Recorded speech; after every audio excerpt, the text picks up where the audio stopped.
Amid the many things we've been facing over the last 9 months, the virus certainly, politics, just an added stress in life, and just normal run-of-the-mill life events. Today's readings remind us, amid all the stuff we face, keep focused on our ultimate goal, which is heaven. We said it in the responsorial, I shall live in the house of the Lord all the days of my life, reminding us we are eternal. Here on earth is short term. The call is to live in the house of the Lord for all eternity. The first reading then focuses on heaven. It says, feasting on rich food. This is symbolic again. Feasting on rich foods, juicy rich food, pure choice wines. My hope is that pizza will be added into that list also. There'll be no heart problems. There'll be no bad cholesterol. There'll be no high blood pressure.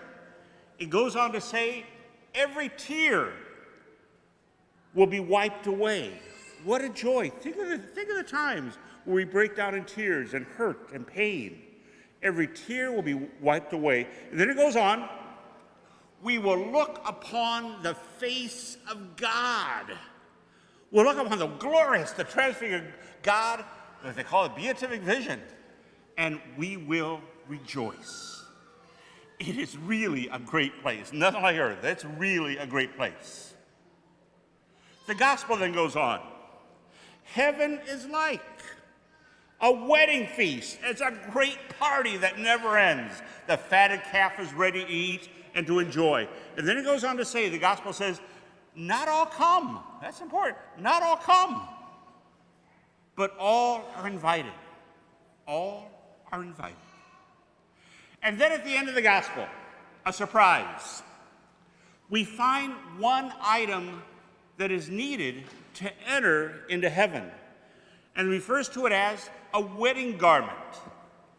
And if you read the gospel, it sounds real, at least for me, it sounded so sad, so unjust. It sounded, on an earthly plane, unfair.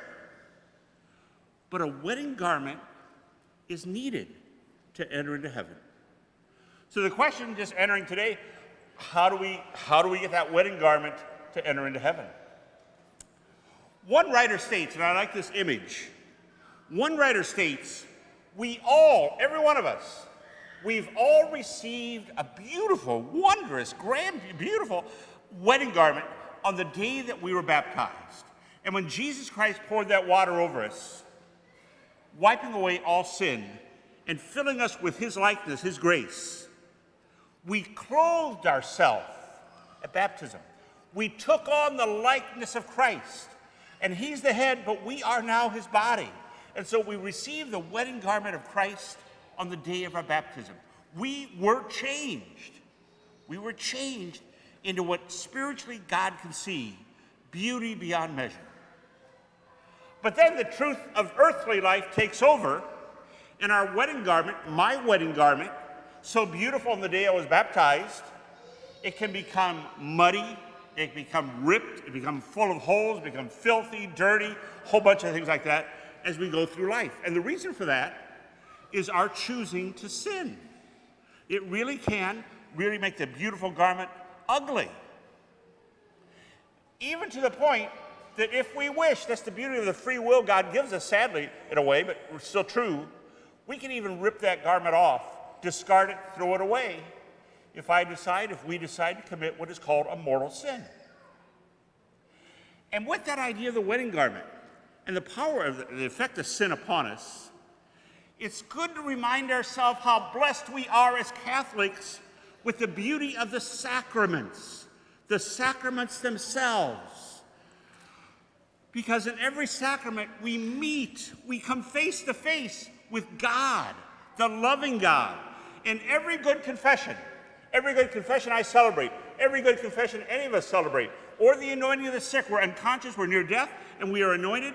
What those two sacraments do, we meet God, and boop, our wedding garment is renewed and beautiful again.